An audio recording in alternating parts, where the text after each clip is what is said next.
नमस्कार। प्रभा साक्षी पॉडकास्ट में आप सभी का स्वागत है। आज के इस पॉडकास्ट में हम बात करेंगे नैन्सी पेलोसी की ताइवान यात्रा से चीन कैसे बौखलाया हुआ है।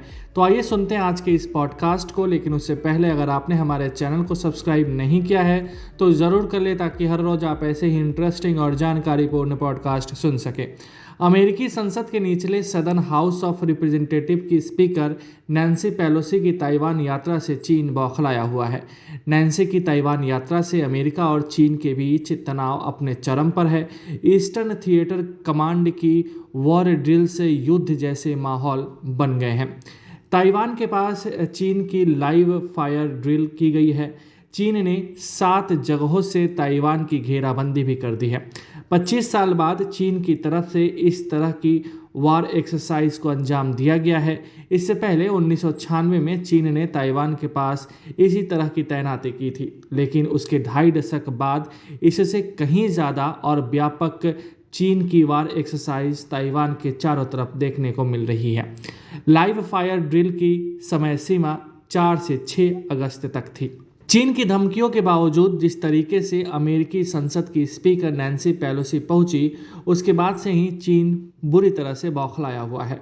उसकी तरफ से लगातार ये कहा जा रहा था कि जिसने भी संप्रभुता को चुनौती देने की कोशिश की है उसे बख्शा नहीं जाएगा।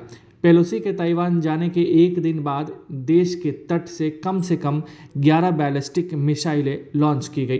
ताइवान के रक्षा मंत्रालय ने कहा है कि कई चीनी जहाज़ों और विमानों ने एक बार फिर से ताइवान जलडमरू मध्य की रेखा को पार किया है। सैन्य अभ्यास को अत्यधिक उत्तेजक बताते हुए ताइवानी रक्षा मंत्रालय ने कहा कि जवाबी कार्रवाई में विमान और जहाज़ों को भेजा गया और भूमि आधारित मिसाइल सिस्टम भी तैनात की गई है। जापान ने दी चेतावनी। ओकिनावा द्वीप के पास मिसाइलें दागना चीन को महंगा पड़ सकता है। जापान ने ताइवान के पास चल रहे चीन के युद्धाभ्यास पर कड़ा ऐतराज़ जताया है।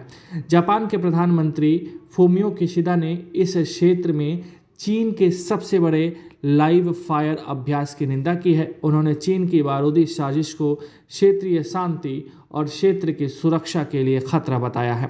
जापान का मानना है कि ताइवान के पास युद्धाभ्यास गंभीर समस्या बन सकता है।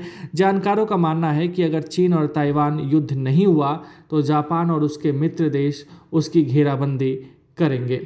बीते दिनों चीन की तरफ से 7 बैलिस्टिक मिसाइलें दागी गईं, जिसमें से 5 जापानी क्षेत्र में जाकर गिरी, जिसके बाद जापान ने चीन को चेतावनी देते हुए कहा कि उसे ताइवान के पास अपने सैन्य अभ्यास को तत्काल रोक देना चाहिए। बता दें कि चीन जो नौसैनिक अभ्यास कर रहा है उसकी जद में कुछ दक्षिण पश्चिम जापान द्वीप भी आ रहे हैं। जापान के साकीशिमा, योनागोनी, इशिगाकी, मियाको द्वीप पर चीनी सैन्य अभ्यास पर असर पड़ सकता है। योनागोनी और मियाको द्वीप ताइवान से केवल 110 किलोमीटर की दूरी पर हैं। ये ग्राउंड सेल्फ डिफेंस फोर्स के बेस हैं। लाइव फायर एक्सरसाइज क्या है? ये मुख्य रूप से सैन्य कर्मियों द्वारा उपयोग किए जाने वाले अभ्यास हैं, जिसमें गोला बारूद, रॉकेट और मिसाइलों को लाइव फायर कर उसकी ताकत जांची जाती है।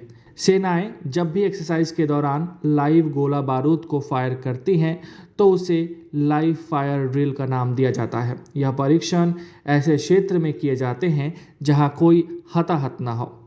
लाइव फायर प्रशिक्षण के दौरान सैनिकों को नकली युद्ध स्थितियों में रखा जाता है।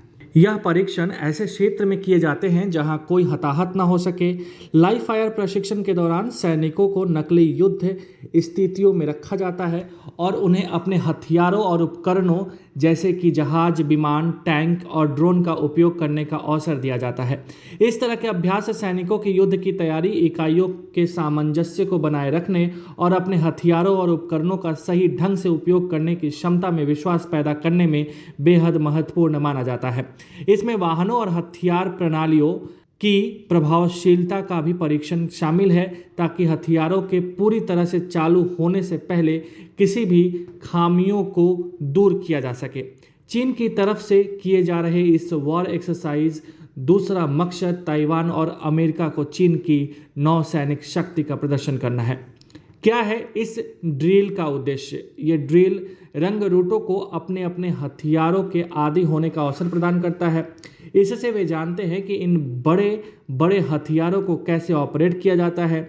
दूसरा यह है कि ऐसे ड्रिल में सैनिक दुश्मन की जवाबी कार्रवाई की चिंता किए बगैर लाइव गोला बारूद, रॉकेट और मिसाइलों को फायर कर सकते हैं।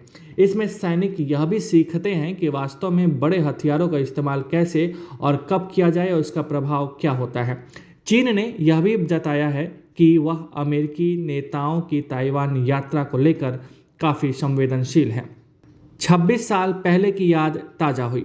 साल 1996 में भी ताइवान को लेकर चीन और अमेरिका आमने सामने आ गए थे। विडंबना यह है कि वो संकट भी एक विवादास्पद यात्रा से शुरू हुआ था। हालांकि उस वक्त ताइवान के नेता ही अमेरिका के दौरे पर गए थे। पूर्व राष्ट्रपति ली टेंग की अमेरिका यात्रा से चीन इस कदर बौखला गया था कि उसने ताइवान की सीमाओं की परवाह न करते हुए तुरंत ही युद्धाभ्यास शुरू कर दिया था। द्वीप के एयर स्पेस और समुद्री रास्तों को भी कई घंटों के लिए बंद करना पड़ा था। चीन ने दागी थी मिसाइलें। ताइवान के तत्कालीन राष्ट्रपति की अमेरिका यात्रा और ताइवान को अलग देश के नाम से संबोधित किए जाने से नाराज ड्रैगन ने ताइवान के बेहद नज़दीक ही मिसाइल परीक्षण शुरू कर दिया था। इसके साथ ही ताइवान के सीमावर्ती इलाके में 1 लाख सैनिकों की तैनाती कर दी गई थी। 18 अगस्त को चीन ने परमाणु हथियारों का परीक्षण भी कर लिया था। इन परीक्षणों के दौरान चीन की कई मिसाइलें ताइवान के काओशुजंग और किलुंग के बंदरगाह शहरों से सिर्फ 25 मील की दूरी पर गिरी थी। हद तो तब हो गई थी जब 9 मार्च 1996 को चीन की परमाणु हमला करने में सक्षम डोंगफेंग 15 बैलिस्टिक मिसाइल ने ताइवान के ऊपर से उड़ान भरते हुए उसके पूर्वी तट से 19 मील की दूरी पर लैंड किया था। तो आज के लिए पॉडकास्ट में इतना ही। अगले पॉडकास्ट में किसी और मुद्दे पर देंगे विस्तृत जानकारी। जुड़े रहिए प्रभा साक्षी के साथ।